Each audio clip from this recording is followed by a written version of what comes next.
coup, bah, Rémi, ça va être à toi. Donc, tu vas nous parler de la campagne des décrocheurs de portraits, je crois. Tout à fait. Bah, bonsoir Mathieu, j'espère qu'on m'entend bien. Bonsoir à toutes et à tous. On t'entend très bien. Ouais, cool, tant mieux.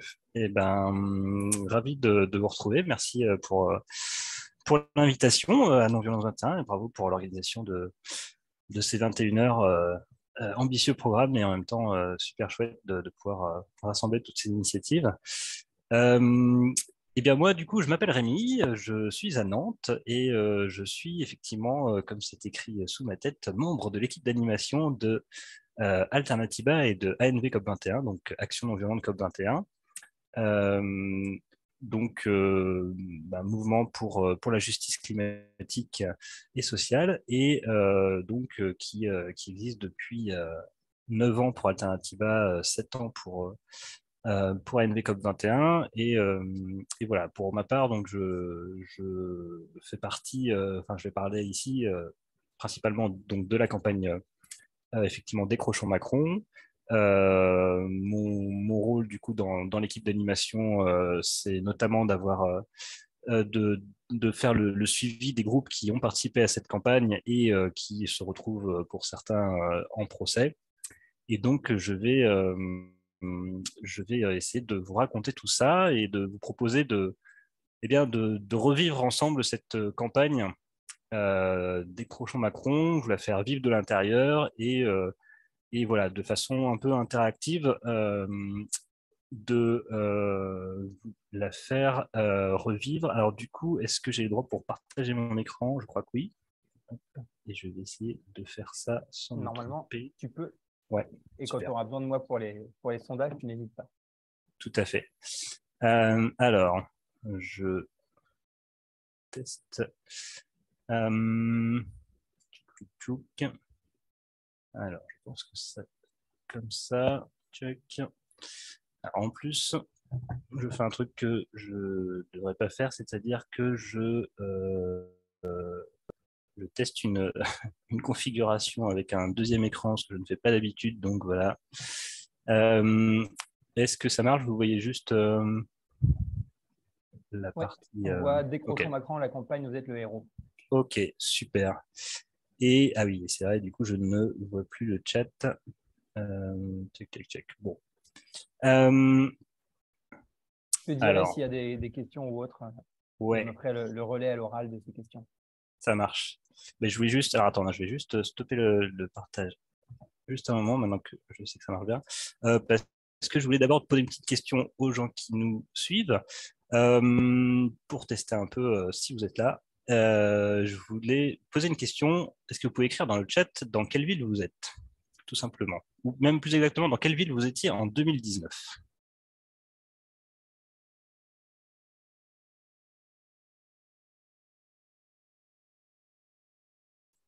Ok, Orléans, Nice, Paris, Civray, Colomiers en Russie, Crespin.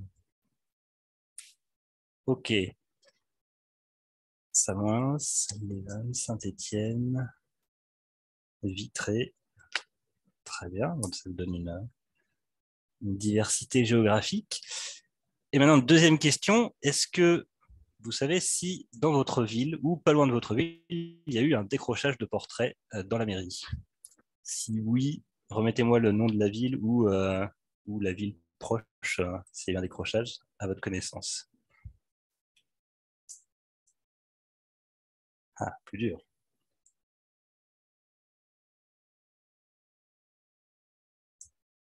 Unieux près de Saint-Étienne, Grenoble, Paris. Ouais, je ne sais pas, effectivement, mais pas évident. Paris 5, Chalon, Saint-Jean-de-Norvège, près d'Orléans, tout à fait. Ok, très bien. Bon, c'était un petit test pour se lancer et on va pouvoir en discuter.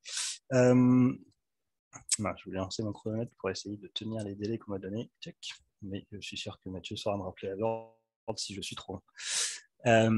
Alors, eh ben, on va revenir du coup. Alors, ouais, je vais repartager mon écran. Et check. Voilà. Et alors, on va se projeter en février 2019, parce que du coup, février 2019, c'est à ce moment-là que la campagne va se lancer. Et donc, bon, comme je disais, je vais essayer de vous faire vivre ça à la façon, j'ai appelé ça, cette conférence, entre guillemets, décrochant Macron, la campagne dont vous êtes les héros. Et donc, je serai amené à vous poser quelques questions à certains moments pour voir vers où aller. Donc, on se replace en février 2019 où on est un peu à la conjonction de 4 événements majeurs dans le mouvement social et écolo en France. On a depuis la rentrée 2018, depuis septembre 2018 en gros, les marches climat qui ont commencé en septembre 2018 et qui se répandent dans tout le pays à intervalles réguliers. Et puis il y a aussi les grèves pour le climat qui vont commencer en février-mars 2019. Il y a bien sûr le mouvement des Gilets jaunes qui commence en novembre 2018 et qui va aussi perdurer pendant de nombreux mois. On a notamment qui démarre plutôt au Royaume-Uni la campagne d'extinction rébellion, donc avec là aussi des campagnes, enfin, des actions de désobéissance civile pour le climat et le vivant. Et puis, on a aussi un événement assez impressionnant au niveau, alors j'ai mis mouvement social, mais en tout cas, l'affaire du siècle, donc, qui est une action en justice, mais qui est portée par une, une pétition qui recueille plus de 2 millions de signatures autour de Noël 2018, ce qui en fait la pétition la plus signée pour une pétition écolo en France. Et ça va être un élément important parce que dans la foulée de cette pétition et de ce recours en justice, la réponse du gouvernement français va être absolument insuffisante et même ridiculement méprisante, puisque le gouvernement va considérer qu'ils ont fait assez pour le climat et il ne va pas accéder aux revendications de ce recours juridique, malgré le soutien, encore une fois, de 2 millions de personnes.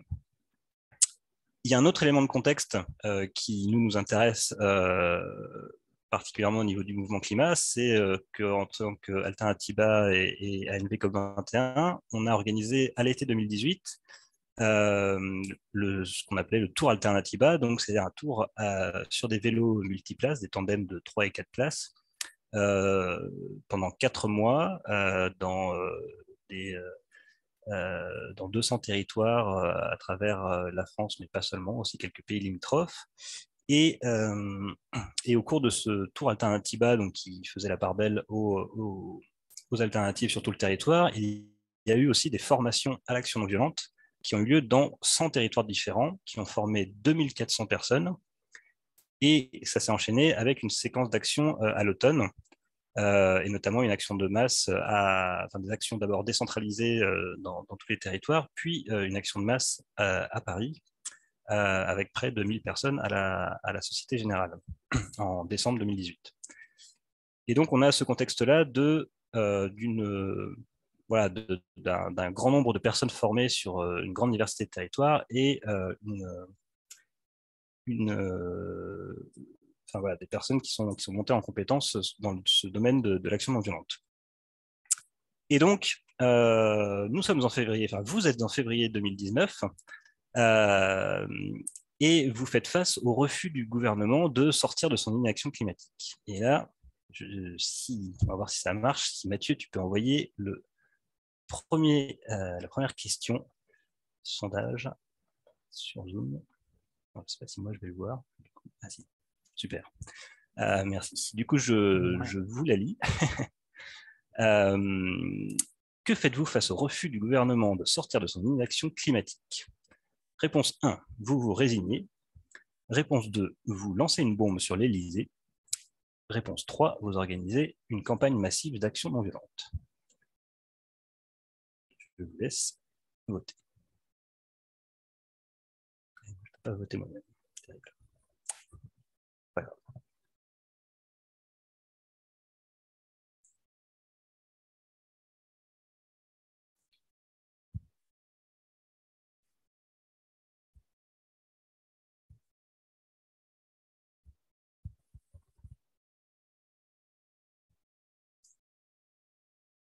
Alors, je ne sais pas du coup, Mathieu, si tu vois le nombre de personnes qui ont répondu ici. Il y a 60% de réponses. D'accord. 62. Il reste Ok. une dizaine de personnes qui n'ont pas répondu. Bon, écoute, on peut s'arrêter là, je pense. Et tu peux mettre le résultat. Alors, on a une grande majorité de vous organiser une campagne massive d'action non violente. Bon, j'avoue que c'était la première question. C'était aussi pour m'assurer que j'étais au bon endroit et que c'était bien aux 21h de la non-violence. Euh, et, euh, et voilà. Donc, effectivement, l'idée, c'est pas de se résigner. L'idée, c'est pas non plus de faire une action qui n'aurait pas forcément grande chance d'améliorer l'inaction climatique du gouvernement, mais effectivement de se lancer, enfin en tout cas c'est vous en tant que héros de cette conférence qui décidait d'organiser une campagne massive d'action non violente, et je trouve que c'est une bonne idée que vous avez là, ma foi. Mais encore faut-il trouver un concept. Et donc, comment va-t-on trouver ce concept? D'ailleurs, je crois que voilà, c'est la diapo suivante. Donc, certes, nous organisons une campagne massive d'action non violente. Alors, pour trouver un bon concept d'action, on voit plusieurs critères. Il faut que ce soit bon, quelque chose d'un peu original, que ce soit quelque chose d'accessible, de faisable avec pas trop de moyens financiers, pas trop de moyens de compétences ou autres particulières. Il faut que ce soit, bien sûr, avec un objectif politique pertinent. Et dans l'idéal, il faudrait que ce soit reproductible partout, donc avec une cible accessible partout.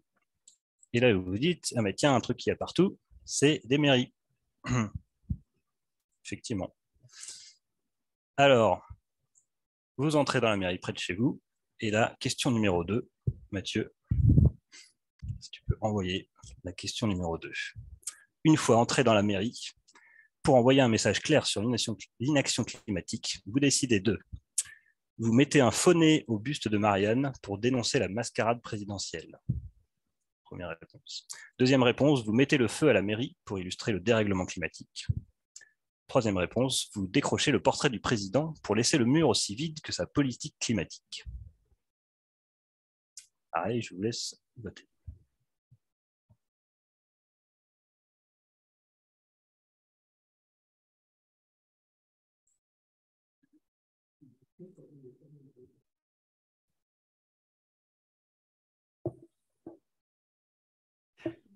Ça monte. 50% ont répondu.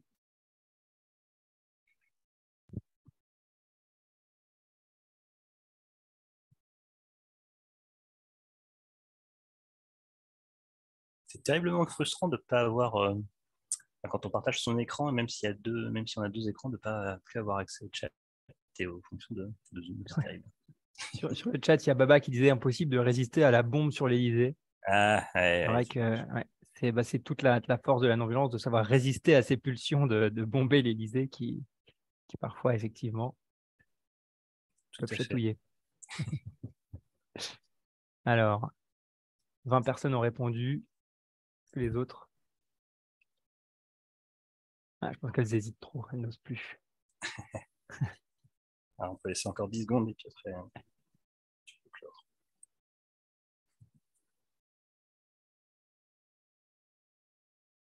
Sinon, j'envoie les résultats. Allez. Ah, alors, bon, bah, personne n'a voulu mettre le feu là, mais par contre, on a 30% sur un faux nez au buste de Marianne et 70% de décrocher le portrait du président. Bon, là, je dois vous avouer un truc, c'est pas une vraie conférence dont vous êtes le héros, qui est comme un livre dont vous êtes le héros, genre j'ai pas prévu tous les cas en fonction de ce que vous répondez, donc j'avoue, ça m'arrange bien que vous ne proposiez pas de mettre le feu à la mairie, parce que j'ai pas prévu la suite de la conférence dans cet esprit-là. Mais en tout cas, ce qui est intéressant, c'est que, comme je disais, bon, il faut trouver un bon concept original qui attire l'attention médiatique. Pour le coup, on peut dire que là, les trois peuvent marcher, qui suscitent la curiosité, qui suscitent l'étonnement. Mais après, c'est mieux s'il y a du sens et si c'est capable de susciter l'adhésion. Et encore mieux, bah, évidemment, si c'est non violent, parce que si c'est pas non violent, ce n'est pas de la désobéissance civile. Et donc voilà, ça nous convient moins forcément. Là, en l'occurrence, derrière le décrochage physiquement du portrait présidentiel, il y a plusieurs sens derrière ça. Donc il y a effectivement le côté laisser montrer au mur le vide de la politique sociale et climatique du président et de son gouvernement. Il y a le fait même de s'en prendre à l'image du président, puisque on est vraiment à un moment aussi où on est au plus fort du moment où Emmanuel Macron se présente comme le champion de la Terre, qui s'occupe de l'écologie et en gros, qui laisse croire à la population qu'il va s'occuper de tout et que que le dérèglement climatique, il s'en occupe, alors que justement, il ne répond pas vraiment à notamment ce qui est demandé dans le cadre de l'affaire du siècle. Et puis aussi, en décrochant le portrait et en le sortant hors de la mairie, il y a aussi l'idée d'emporter le président et de l'emmener voir la réalité écologique et sociale du pays, et on y reviendra un peu plus tard.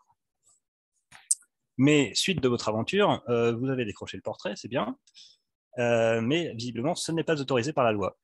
Sachez-le, de prendre dans une mairie le portrait présidentiel et de partir avec. Et comme en plus, vous avez pris le temps de prendre des photos, de prendre des vidéos à visage découvert, que vous avez parlé à la presse en donnant votre vrai nom, et bien du coup, les forces de police ou de gendarmerie ne tardent pas à vous retrouver. Ils viennent chez vous, ils perquisitionnent votre domicile. Alors, ils ne trouvent pas le portrait parce que, évidemment, vous ne l'avez pas laissé chez vous. Bien vu. Mais ils embarquent peut-être un ordinateur, peut-être un téléphone, et surtout, ils vous embarquent, vous, direction commissariat ou gendarmerie, et vous êtes placé en garde à vue. Et j'ai complètement oublié de passer à ma diapo d'après, mais là, nous passons à la question 3. En garde à vue, l'officier de police judiciaire vous interroge. Vous interroge par exemple sur pourquoi vous avez décroché le portrait du président Macron. Vous répondez, petit A, je n'ai rien fait. Petit B, je n'ai rien à déclarer. Petit C, c'est la faute à Macron. À vous.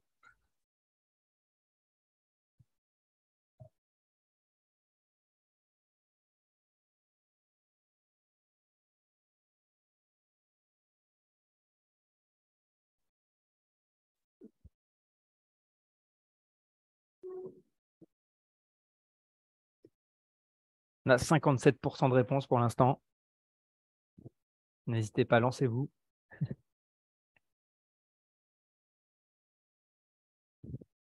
Ou alors vous faites usage de votre droit à garder le silence sur ce sondage.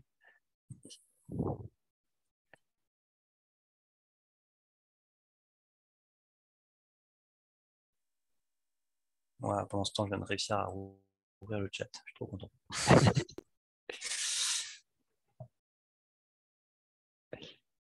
Ouais, 60% là, tu me dis. Ok, allez, encore 10 secondes.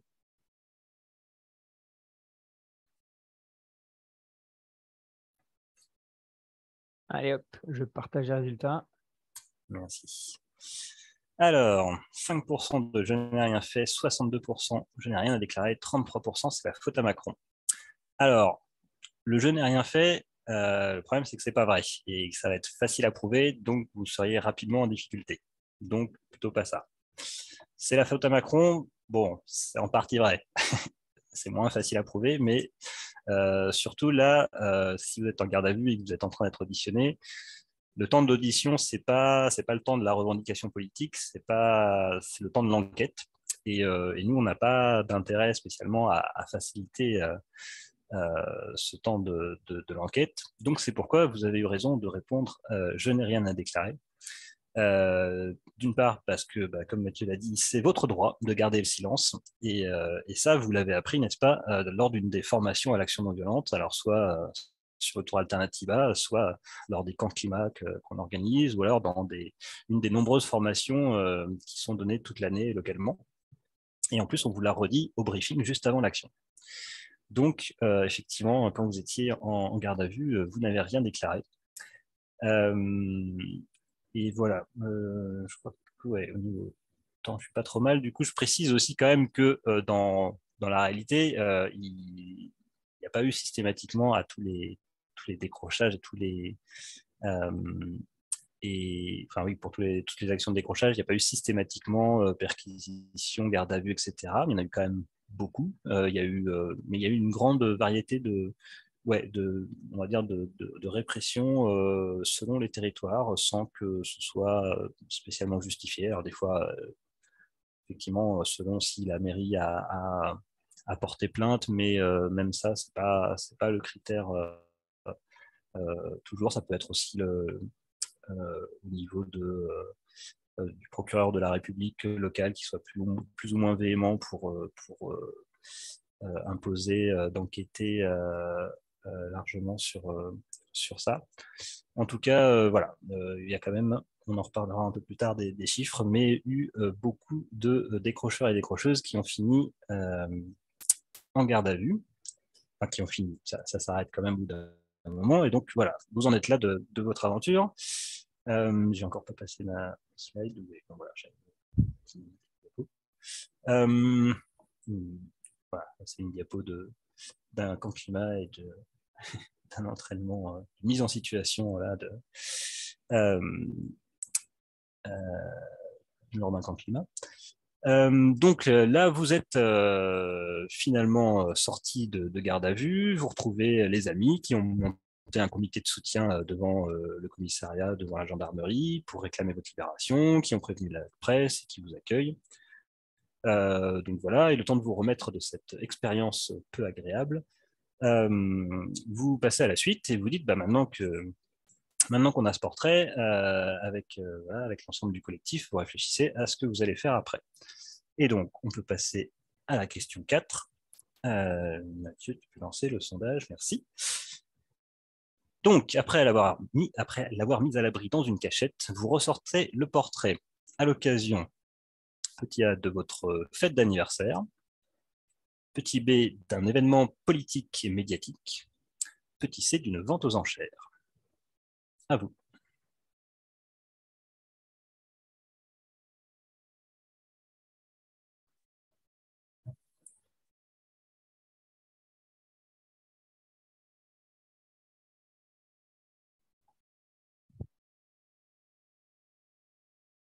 C'est vrai que ça peut faire son petit effet à la fête d'anniversaire. Ça peut être sympa. Je saurais quoi t'offrir, Mathieu. C'est quand ton anniversaire? C'est le 14 mai, si tout le monde veut le noter.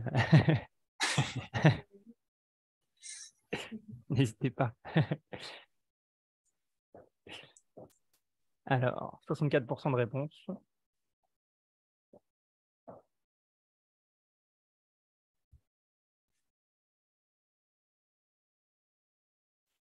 Allez, encore 5 secondes. Et je partage les résultats. 0% pour la fête d'anniversaire, je suis désolé.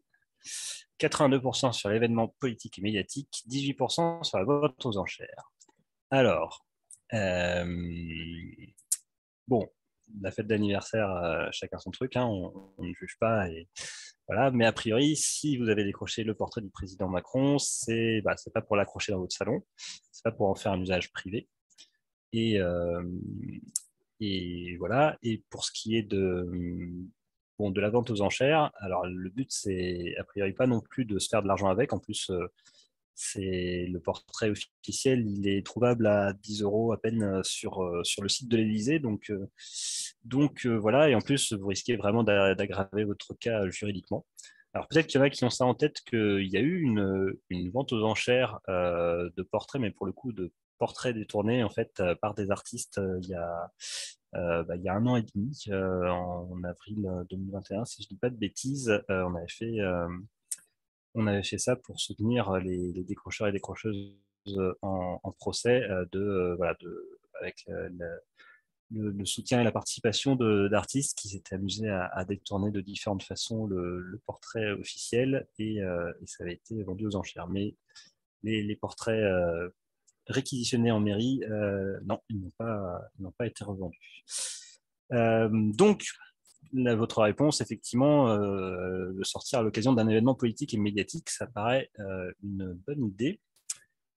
Notamment, en fait, voilà, si vous l'avez décroché, c'est effectivement dans un but politique pour délivrer un message, dans le but de contribuer à un débat d'intérêt général.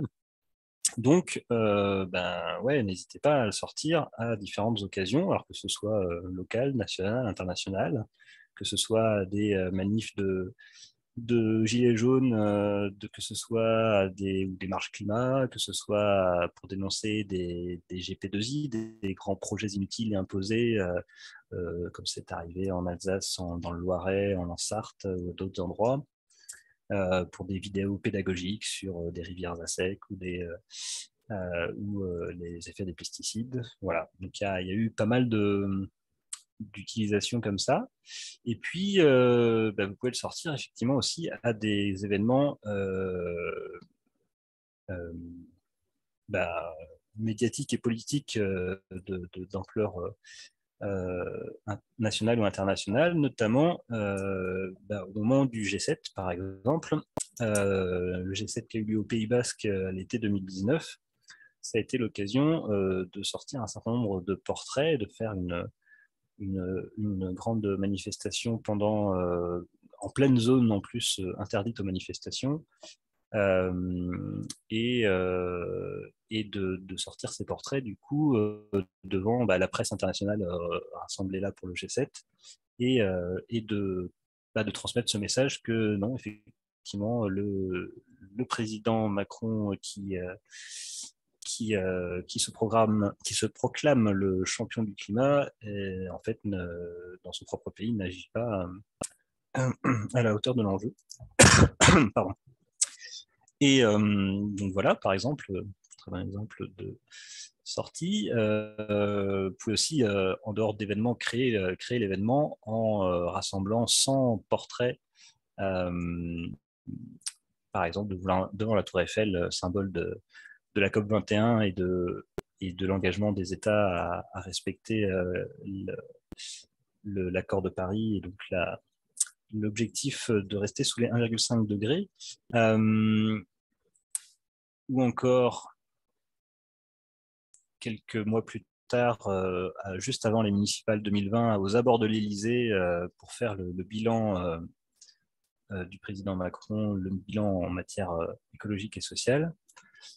Ou encore à Glasgow lors de la COP26, que je ne dise pas de bêtises, j'ai un doute, en tout cas celle d'il y a un an. Ouais, merci. Voilà, on s'y perd avec toutes ces COP. C'est vrai. Et voilà, pour encore une fois dire de façon internationale que voilà, dans son propre pays, nous, on connaît l'inaction climatique du gouvernement, et du coup, on le proclame. Et puis, encore plus récemment, en janvier dernier, au Parlement européen de Strasbourg, lorsque le président Macron est venu inaugurer la présidence française de l'Union européenne. C'était une autre occasion de redire ce message.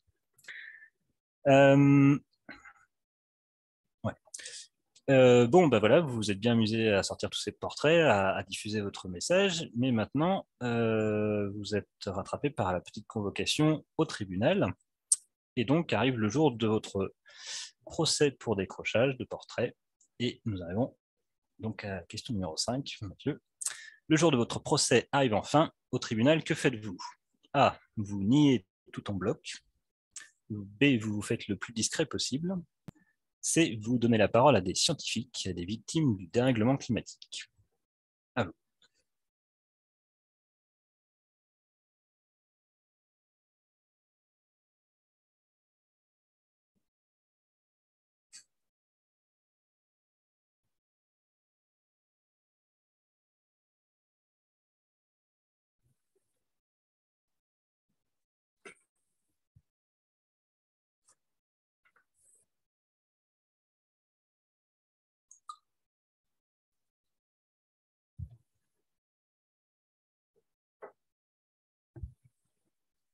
Alors, on a 50% de réponse pour l'instant.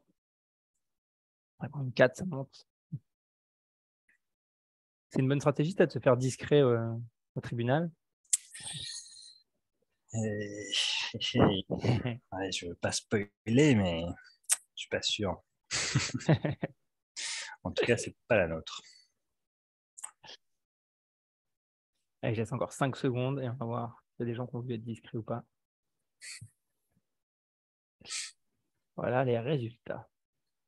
Voilà, 100%. Eh bien, effectivement, à partir du moment où on s'engage dans une action de désobéissance civile, voilà, en vous engageant dans une action de désobéissance civile, vous saviez que vous preniez des risques juridiques. Et d'ailleurs, c'est pour ça que vous avez eu le choix du rôle, c'est-à-dire qu'en fonction de si vous étiez prêt ou pas à prendre des risques juridiques, certains ont peut-être préféré prendre des rôles moins exposés, mais tout aussi utiles à l'action. En tout cas, ces risques vont potentiellement jusqu'au procès. C'est pas systématique du tout, mais ça peut arriver. Et effectivement, c'est le choix quand on s'engage dans la désobéissance civile non violente, c'est que à partir du moment où on prend ce risque, on l'assume. Et quand le procès arrive, eh bien, on en profite pour mobiliser.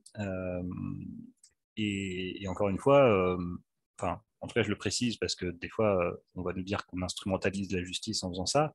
C'est pas ça. Nous, on vient délivrer avec ces actions, on vient délivrer un message. Si le message suffisait en soi-même, enfin, suffisait à soi-même et que l'action suffisait pour faire changer les choses dans le bon sens, on s'en contenterait très bien. Après, si on se retrouve au tribunal et avoir un procès, bah oui, on va utiliser ce procès aussi pour en parler et donc pour mobiliser autour des enjeux du dérèglement climatique et de la justice sociale. Et donc, bah, voilà, vous allez communiquer autour du procès, expliquer pourquoi vous avez décroché ce portrait, organiser voilà, pourquoi pas des ateliers, un mini village des alternatives, faire venir la presse, etc. Et puis faire venir d'autres associations, donner la parole euh, à des associations, mais aussi en invitant du coup à témoigner, que ce soit à témoigner en tant que témoin lors de l'audience ou même devant le tribunal avant ou après l'audience, voilà, faire témoigner des personnes directement victimes ou en tout cas témoins du dérèglement climatique, comme des agriculteurs et agricultrices, des guides de haute montagne, voilà, des personnes qui vivent ça directement, des scientifiques, climatologues, etc., qui vont pouvoir apporter la, la, la, la confirmation et la parole euh, de ça. Aussi, ça peut être des élus locaux voilà, qui viennent expliquer que, bah oui, localement, on peut essayer de faire tout ce qu'on peut pour lutter contre le dérèglement climatique, mais qu'il y a des leviers à activer de plus haut. Et puis, enfin, voilà, comme autre type de témoins qu'on a eu aussi régulièrement, en tout cas au bout d'un moment, c'était des citoyens et citoyennes de la Convention citoyenne pour le climat qui venaient témoigner à quel point bah, voilà, leur travail avait été mis de côté dans une loi climat qui n'était pas du tout satisfaisante. Et voilà. Donc, on en arrive là. Alors, c'est quoi la suite? Ah oui, voilà.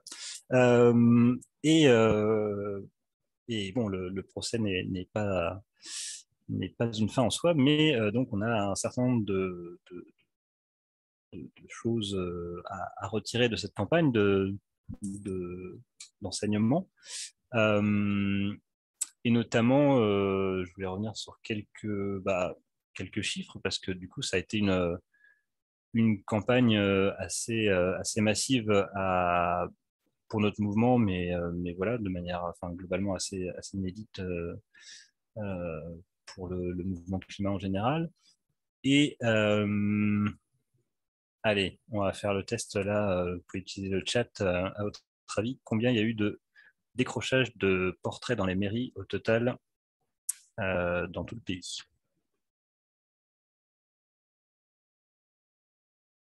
Je vous laisse tenter dans le chat. 109. Qui dit mieux?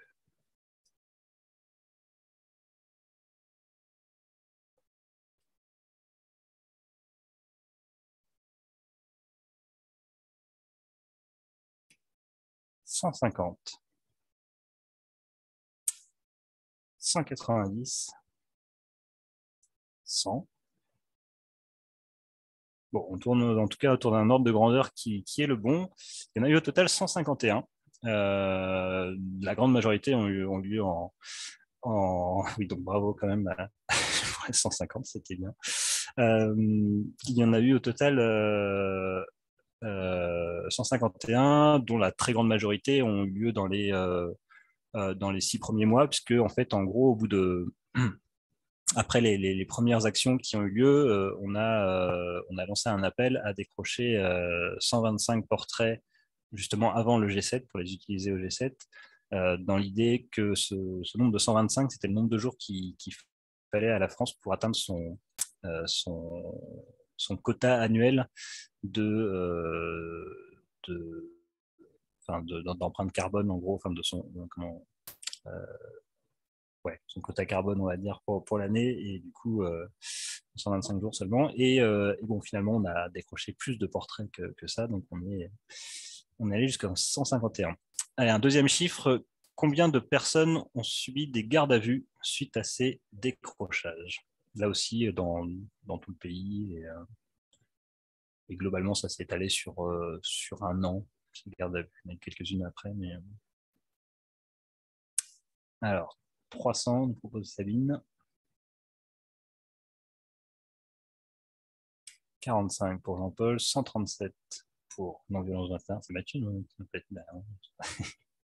Okay. Alors là, on a un peu plus de disparité dans les estimations. Et ben, on est à 128 garde à vue. Voilà, pour un total, je ne l'ai pas mis là, mais un total d'heures de garde à vue, si on les cumule tous, on est à 1000, quasiment 1500. On est à 1467 heures de garde à vue cumulées pour ces 128 personnes. Et j'ai plus le chiffre là sous les yeux, mais en nombre de personnes auditionnées, parce qu'il y a aussi des gens qui ont fait des auditions sans garde à vue, et c'est une centaine de personnes de plus, quoi. Donc c'est quand même beaucoup. Tac.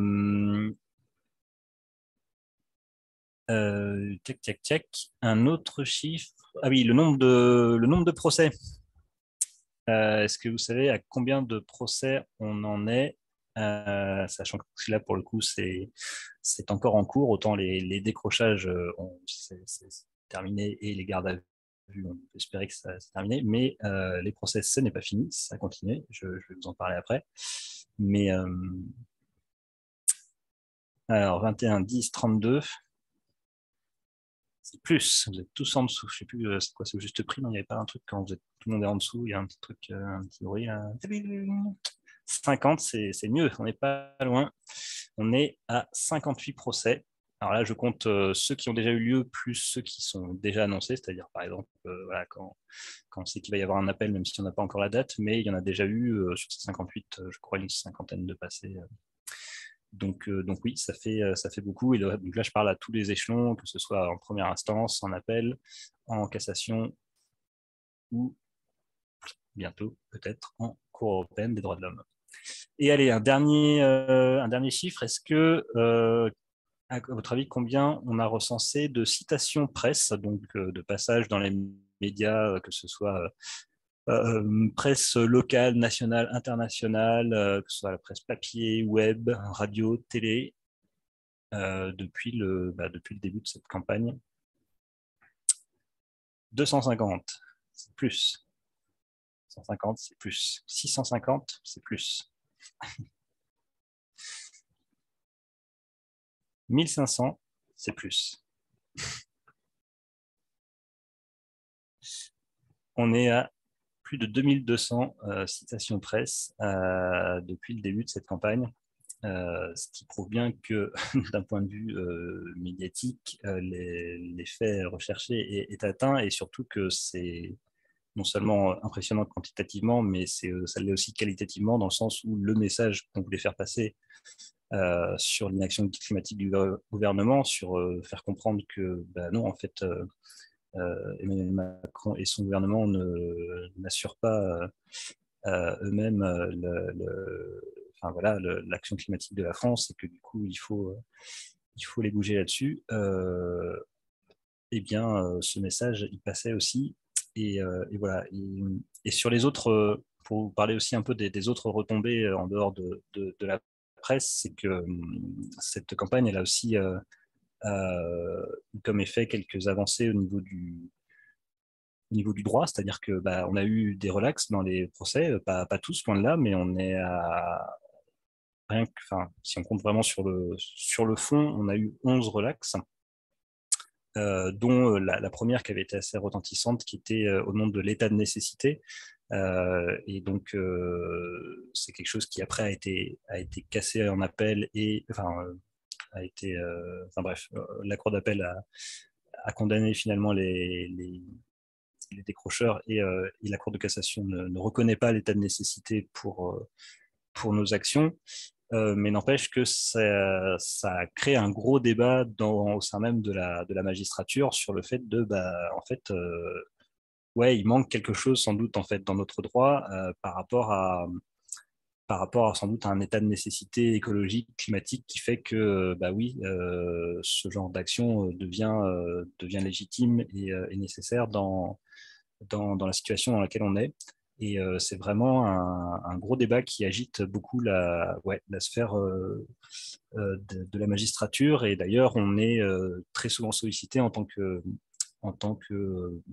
décrocheurs, décrocheuses de portraits, par des chercheurs, chercheuses, des universitaires qui essayent de faire avancer ces concepts au niveau du droit, et qui réfléchissent à ça. Et sinon, on a eu beaucoup plus de relax sur le motif de la liberté d'expression, et notamment avec les premiers cas qui sont arrivés jusqu'en Cour de cassation. La Cour de cassation a reconnu que ce qui est nouveau, c'est qu'une action pouvait relever effectivement de la liberté d'expression en elle-même. C'est-à-dire que la liberté d'expression ne recouvre pas juste des mots, un discours ou quoi, mais que le geste en lui-même, quand bien même il enfreint une autre loi, peut relever de la liberté d'expression, et que du coup, condamner des personnes qui ont fait ce geste au nom de la liberté, pour exprimer un message, en tout cas un message d'intérêt général, et un message, en tout cas, oui, participant à un débat d'intérêt public, et le faisant en plus, et surtout faisant à visage découvert, et avec non-violence, et en assurant les conditions de non-violence pour l'action, du coup, cette action, en tout cas, pouvait relever de la liberté d'expression. Après, la Cour de cassation n'a pas défini des critères exacts, justement, de ce qui est acceptable ou pas. Du coup, c'est encore la jurisprudence n'est pas encore bien établie. Donc, c'est pour ça qu'il y a la Cour de cassation qui a laissé condamner définitivement certains décrocheurs et décrocheuses, et en même temps,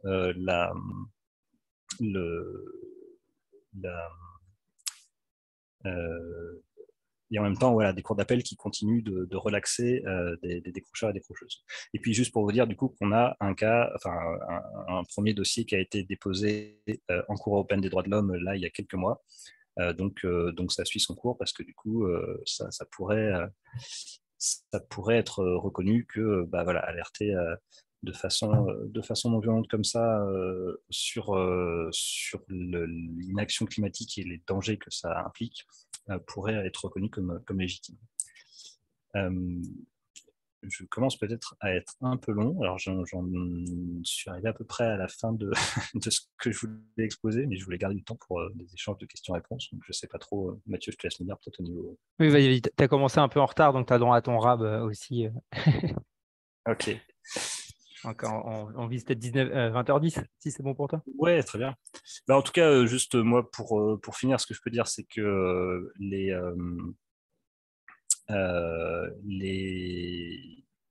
au niveau, en tout cas, de l'actualité de cette campagne, c'est effectivement les procès qui continuent. Donc, il y en a moins que ce qu'on a pu connaître dans les 2-3 précédentes années où il y en avait vraiment genre 15 par an. Enfin, c'était beaucoup. Là, ça s'est un peu calmé, mais ça ne s'arrête pas. Et puis en plus, on arrive justement à ce niveau de Cour de cassation, de Cour européenne des droits de l'homme, mais on en a encore régulièrement. On a eu une relaxe encore il y a à peine un mois à Strasbourg. On a des nouveaux procès qui sont prévus à Poitiers l'année prochaine, à Toulouse en cour d'appel aussi. Il y a aussi des décrocheurs et décrocheuses qui ont été condamnés en septembre 2020 et qui attendent toujours leur date en cours d'appel. Donc, des fois, ça peut être très long, le temps judiciaire. Et, et voilà, on en est là. Donc, en tout cas, voilà, les décrocheurs et décrocheuses sont toujours preneurs de soutien. Et voilà, et si ce que je vous ai raconté et que j'ai essayé de rendre vivant en le faisant à la deuxième personne vous a intéressé et que ça vous donne envie de rejoindre un groupe, il y a plein de groupes sur tout le territoire, des groupes ANV COP 21, des formations. Et voilà, et si vous voulez en savoir plus sur la campagne, il y a le site Décrochons Macron. Et voilà, merci à vous. Puis du coup, si vous avez des questions, avec plaisir. Ouais. Mais il y a une question déjà de Baba dans le chat qui dit c'est quand même pas rien l'état de nécessité. Si ça évolue dans le droit, est-ce que ça pourrait permettre que ces procès aient des suites impliquant la responsabilité de l'État? Alors, l'état de nécessité, à la base, c'est un motif, un motif juridique. Bon, je ne peut-être pas les bons termes. Il faut savoir que je suis pas juriste. Moi, j'ai accompagné plein de groupes en procès, mais vraiment, je me suis formé sur le tas. Mes premiers procès auxquels j'ai assisté, c'était des procès de décrocheurs. En tout cas, ouais, l'état de nécessité, ça a vraiment été conçu pour tu enfreins une loi pour éviter un péril plus grand. Et typiquement, voilà, c'est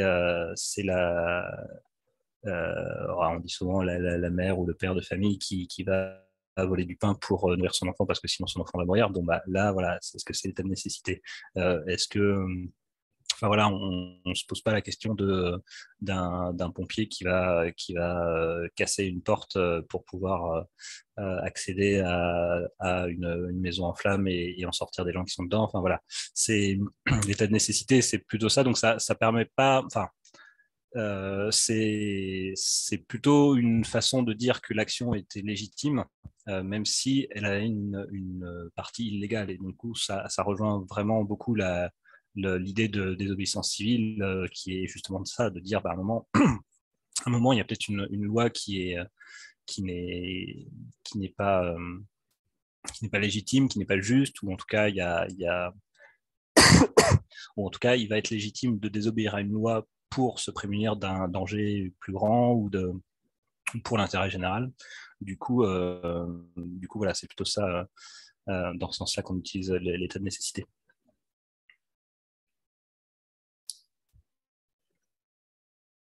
Ok, ouais, non, mais c'est vrai que cette notion d'état de nécessité, elle peut, je pense, avoir des conséquences assez importantes, mais c'est vrai que pour l'instant, elle n'est pas du tout appliquée sur ce type d'action. Elle est vraiment, comme tu l'as dit, des volets pour nourrir, etc. Même si même ça ne marche pas toujours, hein, on l'a déjà vu, mais ouais, c'est très intéressant comme notion. Ouais. Du coup, c'est vraiment là-dessus que des des universitaires travaillent. Enfin, il y a une ancienne avocate et enfin qui a repris là qui s'est lancée dans une thèse et qui est venue assister à plusieurs de nos procès et qui bosse clairement sur état de nécessité écologique, climatique, notamment en se basant à la fois sur nos actions, mais aussi sur ce qui s'est passé en Suisse avec les gros procès d'une douzaine d'activistes non violents aussi qui ont obtenu une relaxe au nom de l'état de nécessité, quoi. Ah oui, d'accord. Donc ça s'est fait en Suisse déjà. Ok, très intéressant.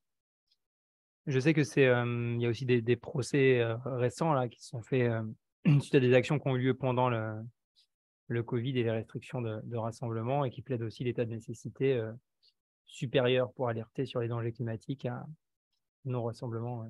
Je sais que c'est quelque chose qui est poussé sur pas mal de mouvements climat et donc j'espère qu'un jour ça va finir par être acté à un niveau un peu important et que ça puisse derrière faire un peu jurisprudence, quoi. C'est ça. En tout cas, c'est a priori, voilà, clairement, il manque quelque chose dans le droit, que ce soit le droit français ou européen, et du coup, c'est quelque chose qui actuellement serait un peu un peu à cheval entre l'état de nécessité et la liberté d'expression. Donc c'est en tout cas quelque chose, on le voit vu toutes les sollicitations qu'on reçoit, qui passionne les juristes et en même temps, voilà, dont je pense on a besoin au niveau de la société pour faire évoluer tout ça parce que le temps du droit, comme on le voit, est un temps long et ça s'oppose vachement avec l'urgence climatique et donc ouais, on a besoin que ça avance. Ouais, carrément. Et tout à l'heure, tu parlais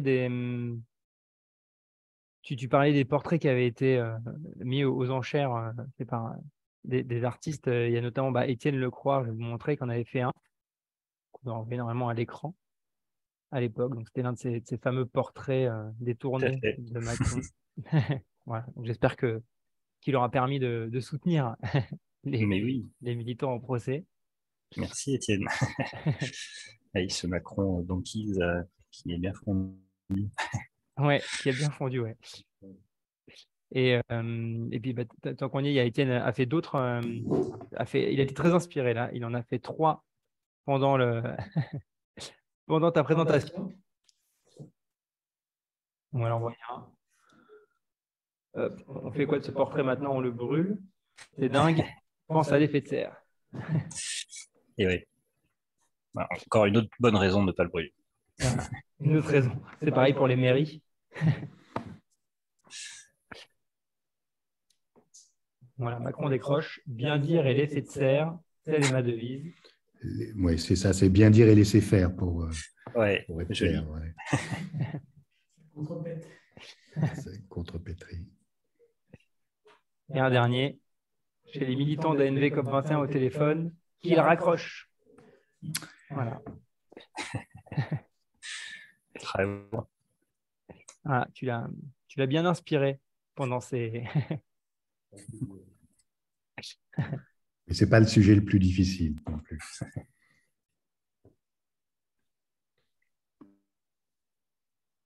Et j'en profite, il y a Baba qui pose Ouais. une autre question. Tu l'as peut-être lu, je la lis pour ceux qui ne voient peut-être pas. Finalement, l'objectif de ces actions est surtout médiatique. Et surtout médiatique. Est-ce que les 2200 communiqués de presse que vous avez quantifiés vous semblent satisfaisants compte tenu des coûts? Est-ce que vous mesurez autrement l'impact de vos actions? Alors, les chiffres que j'ai sortis, c'est ceux qui sont les plus quantifiables, mais effectivement, une grande partie de l'effet de cette campagne est moins quantifiable. C'est-à-dire que, effectivement, on ne peut pas calculer l'effet direct sur la réduction des émissions de gaz à effet de serre de nos actions. En revanche, voilà, ce qu'on sait, c'est que ça sert ça contribue au débat d'intérêt général, parce qu'il y a via ces actions, il y a plein justement de plateaux télé, plein de médias qui n'en parlaient pas et qui là se sont dit, oh, les gens qui font des trucs bizarres avec des portraits, mais c'est pourquoi? Ah, c'est pour le climat. Ah bon, ils disent que le président fait passer. Ah bon, mais bon, quand même. Et en fait, tout ça contribue à ce que de contribuer à ça. Et ça met aussi une pression citoyenne. Ça montre que les citoyens s'emparent de ces questions, et notamment, et du coup, ça soutient aussi, justement, on disait qu'un des déclencheurs de la campagne, c'était l'affaire du siècle. Ça contribue aussi à ce que derrière, il y ait des décisions qui soient prises par rapport à ça, en tenant compte que, oui, il y a 2 millions de personnes qui ont signé des pétitions, mais il y a aussi des gens qui s'engagent, et qui s'engagent y compris en mettant en jeu leur responsabilité juridique, en se mettant en danger, entre guillemets, en tout cas en étant prêt à prendre ce genre de risque. Et ça interpelle, parce qu'on se dit, OK, les gens sont prêts à aller assez loin, c'est que le sujet est grave, et donc ça permet aussi de faire progresser les consciences via ce genre d'action.